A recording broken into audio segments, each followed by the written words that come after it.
Jadi dalam rokok itu ada ribuan zat kimia, yang ada 4.000 jenis zat kimia yang sifatnya itu membuat peradangan dalam pembuluh darah. Dan bahayanya efek ini tidak langsung dirasakan pada saat beliau merokok, tidak. Tapi dalam 10 tahun perjalanannya. Bahkan bagi kami sebagai dokter jantung, Ustadz, seseorang dikatakan mantan perokok di status kami jika beliau stop merokok secara total 10 tahun. Tapi kalau masih 1 tahun, 2 tahun itu masih seorang perokok. Tapi kalau udah 10 tahun total baru dibilang mantan perokok. Dan kembali yang tadi, jadi racun ini Bapak Ibu semua, baik itu aktif ataupun pasif, artinya jika ada suami yang merokok dan istrinya terkena asap rokok, Ustadz, itu akan bikin peradangan di sepanjang pembuluh darah yang ada di tubuh kita. Dan 2 pembuluh darah yang paling berbahaya jika terjadi peradangan di jantung, di mana ini akan menyebabkan serangan jantung. Yang kedua di otak yang akan menyebabkan stroke. Kalau ada yang alasan begini, itu kan tadi dokter bilang kalau dia merokok, dia harus kalau dia berhenti 10 tahun. Gitu. Ya. Kalau orang bilang saya cuma merokok coba-coba saja,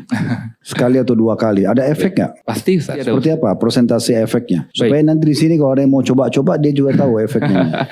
Yang pertama, hampir dipastikan 1 batang rokok di terminologi dokter jantung, cukup 1 batang rokok, maka seseorang jika dia melakukan secara rutin dalam seminggu 2 atau 3 batang, dia dikategorikan seorang perokok, Ustadz. Karena 1 batang rokok yang dikonsumsi hari ini, efek residunya itu baru hilang secara total di tubuh 10 tahun kemudian. Kalau beliau berhenti merokok. Nggak sebentar. Dan yang jadi walaupun 1 batang? 1 batang. Karena 1 batang itu sudah cukup bikin peradangan setidaknya di dalam pembuluh darah. Dan secara penelitian ketika dilakukan bedah mayat dan dilihat efek dari rokok ini, memang bikin peradangan di mana saluran nafasnya menjadi lebih gelap, pembuluh darahnya menjadi mengalami penyempitan.